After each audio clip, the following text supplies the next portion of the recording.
E hoje estamos aqui para ler Tito, capítulo 1, e sermos edificados, né? Tito, capítulo 1. Tito, que é um livro que a gente vai ler aqui, ó. Epístola de Paulo a Tito. Tito, um gentil que havia se tornado cristão, foi um dos companheiros de trabalho e auxiliares do apóstolo Paulo no seu trabalho missionário. Gálatas, capítulo 2, 1 ao 3 e 2 Coríntios 7, 6 ao 16. Paulo o havia deixado na ilha de Creta, a fim de que ele organizasse e dirigisse as igrejas dali, como está lá em Tito 1:5. Na epístola a Tito, o apóstolo trata dos deveres e da maneira de agir dos dirigentes das igrejas. Fala também das responsabilidades do próprio Tito no seu relacionamento com os vários grupos de pessoas das igrejas. O apóstolo recomenda que Tito use a sua autoridade para o bem do povo de Deus e que a sua maneira de agir seja tão correta que sirva de exemplo para todos, como está lá no capítulo 2, versículo 7.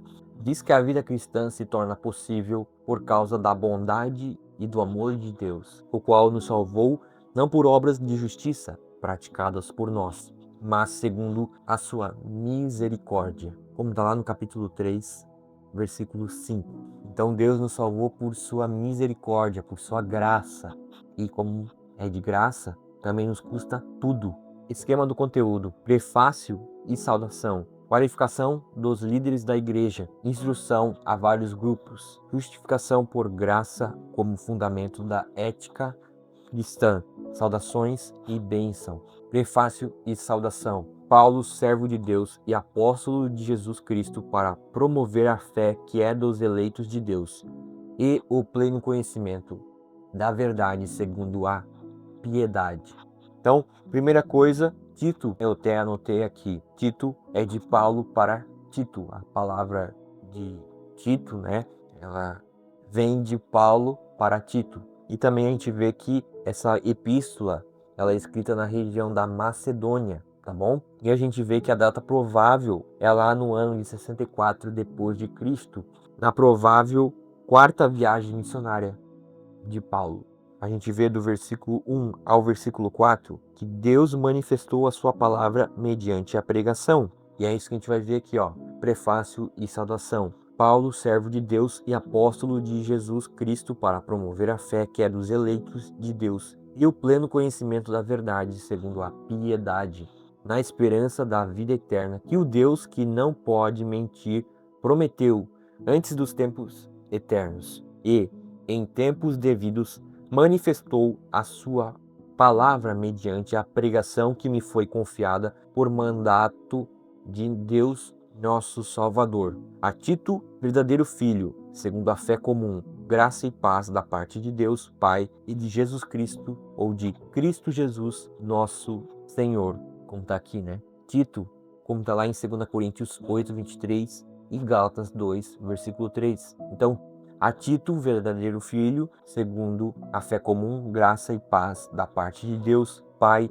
e de Cristo Jesus, nosso Salvador. Deveres e qualificações dos ministros. Por esta causa te deixei em Creta, para que pusesses em ordem as coisas restantes, bem como em cada cidade constituísses presbíteros, conforme te prescrevi. Aqui a gente vai ver do versículo 5 ao versículo 9, deveres dos bispos e presbíteros, tá bom? Então olha só, conforme te prescrevi, alguém que seja irrepreensível, marido de uma só mulher, que tenha filhos crentes que não são acusados de dissolução, nem são insubordinados, porque é indispensável que o bispo seja irrepreensível como despenseiro de Deus, não arrogante, não irascível, não dado ao vinho, nem violento, nem cobiçoso de torpe ganância. Antes, hospitaleiro, amigo do bem, sóbrio, justo, piedoso, que tenha domínio de si, apegado à palavra fiel, que é segundo a doutrina, de modo que tenha poder tanto para exortar pelo reto ensino, como para convencer os que o contradizem. Então, Paulo aqui ele traz para Tito uma das coisas mais importantes para um ministro cristão, para aquele que quer fazer a obra de Deus. A obra de Deus, Cristo já fez naquela cruz, mas ele procura trabalhadores. E esses trabalhadores, claro que ele nos salvou pela graça, mas ele também pede que nós tenhamos a nossa vida em ordem. Então Deus, ele pede ordem para aqueles que vão ministrar a palavra. Ele pede que essas pessoas tenham uma vida correta. Por quê? Porque eu não posso falar de algo que eu não vivo, entendeu? Então ele fala aqui dos filhos do bispo. Olha só, porque é indispensável que o bispo seja irrepreensível como despenseiro de Deus, não arrogante, não irascível, não dado ao vinho, nem violento, nem cobiçoso, de torpe ganância. Antes, hospitaleiro, amigo do bem, sóbrio, justo, piedoso, que tenha domínio de si, apegado à palavra fiel, que é segundo a doutrina, de modo que tenha poder tanto para exortar pelo reto ensino como para convencer os que o contradizem. Então, a Bíblia é clara. A Bíblia é clara no quê? Quando se trata de alguém que quer ser um ministro do Evangelho. Ela é clara que deve ser uma pessoa que tem uma família em ordem, ou buscar ter uma família na mais alta ordem possível. Por quê? Porque sempre vai ter pessoas que vão contradizer a gente, vão querer desfazer aquilo que a gente vive. E se a gente tem uma família em ordem, se a gente tem uma casa em ordem, a gente, peraí, aqui não, nós temos uma família em ordem. O teu testemunho, para Deus, ele é muito importante. Antes de você falar a palavra de Deus, você também tem que viver ela no seu coração. A palavra de Deus diz, porque guardei a tua palavra para não pecar contra ti. Assim diz o salmista. Então, primeiro Deus, ele pede que nós tenhamos uma família em ordem, tenhamos uma vida de obediência, tenhamos filhos, sejamos casados ou solteiros em santidade, mas tenhamos uma vida em ordem, para depois que a gente tem uma vida em ordem, a gente querer botar ordem nas outras pessoas. Ninguém pode ser líder de ninguém se não for líder de si mesmo. A gente aprende isso aqui. Olha só, os falsos mestres e as falsas doutrinas. A gente vê aqui, os falsos mestres se apegam a ritos e esquecem os mandamentos. Então, é o que a gente vai ver aqui, os falsos mestres e as falsas doutrinas. Porque existem muitos insubordinados, palavradores frívolos e enganadores, especialmente os da circuncisão. É preciso fazê-los calar, porque andam pervertendo casas inteiras, ensinando o que não devem, por torpe ganância. Foi mesmo dentre eles um seu profeta que disse: cretenses, sempre mentirosos, feras terríveis, ventres preguiçosos. Tal testemunho é exato, portanto, repreende-os severamente, para que sejam sadios na fé, e não se ocupem com fábulas judaicas, nem com mandamentos de homens desviados da verdade. Todas as coisas são puras para os puros, todavia para os impuros e descrentes nada é puro, porque tanto a mente como a consciência deles estão corrompidas. No tocante a Deus, professam conhecê-lo, entretanto o negam por suas obras. É por isso que são abomináveis, desobedientes e reprovados por toda boa obra, como está lá em 1 Timóteo capítulo 1, versículo do 3 ao 7. Então, a gente aprendeu na primeira parte desse capítulo a gente aprendeu aqui nesse capítulo que Deus nos manifestou a sua graça, amém? Mas ele pede o quê? Deveres para as pessoas que ele deu a graça, né? Que tenha uma família em ordem, que tenha uma família no seu devido lugar. E ele pede que a gente se apegue à palavra de Deus e esqueça as fábulas. O que acontecia muito no Novo Testamento, na Nova Aliança? Nós temos dois povos que em Cristo são um. Então nós temos os judeus e os gentios que, unidos a Cristo, se tornam um. Só que o judeu, como eu disse anteriormente, e eu não me canso de falar isso, ele pode seguir a cultura judaica, porque ele é judeu. Paulo mesmo, em certas ocasiões, quando ele estava com os judeus, ele seguiu os ritos judaicos. Agora, um gentio fazer isso seria uma contradição. Um gentio é quem? Quem não é judeu, quem na verdade, é aquele que creu em Jesus, mas não veio do judaísmo. Esse é o gentio.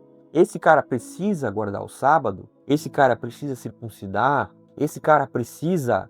Não, ele não precisa, entendeu? Agora, o judeu ele pode praticar isso. Por quê? Porque ele é judeu, entendeu? O judeu ele pode ter uma vida mais judaica. Mais uma vez, por causa da cultura. Deus respeita isso. Mas a Bíblia diz que a antiga aliança, o Antigo Testamento, ele é sombra do Novo. Então, os princípios do Antigo Testamento, eles continuam no Novo. Então, por isso que a gente dá o dízimo. É da antiga aliança? É, mas na nova aliança aparece também. O princípio aparece. A antiga aliança dizia que nós tínhamos que guardar um dia, o sábado.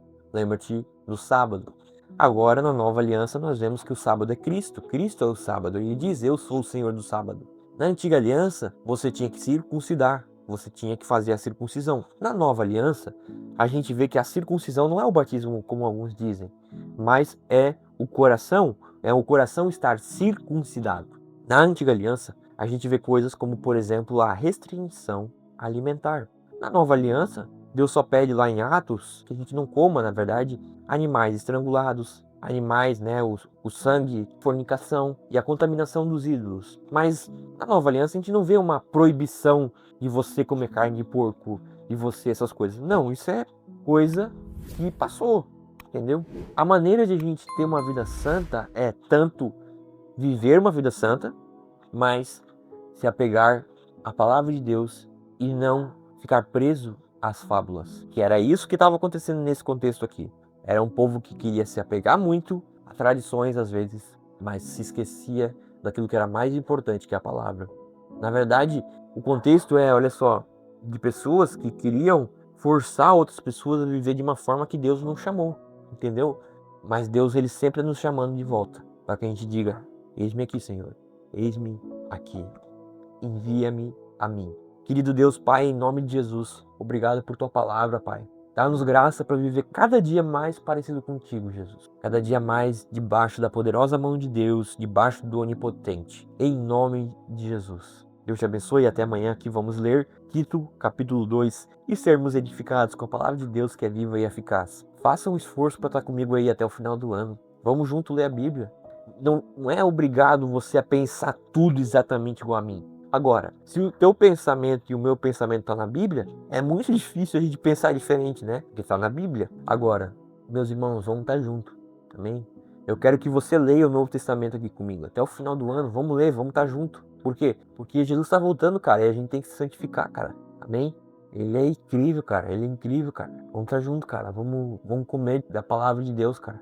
Amém? Então Deus te abençoe, cara. Amém? Que você viva a simplicidade do amor de Deus, cara. O amor de Cristo, tá bom? Que isso te encontre, que isso penetre o mais íntimo do teu coração, tá bom? E é isso. Valeu.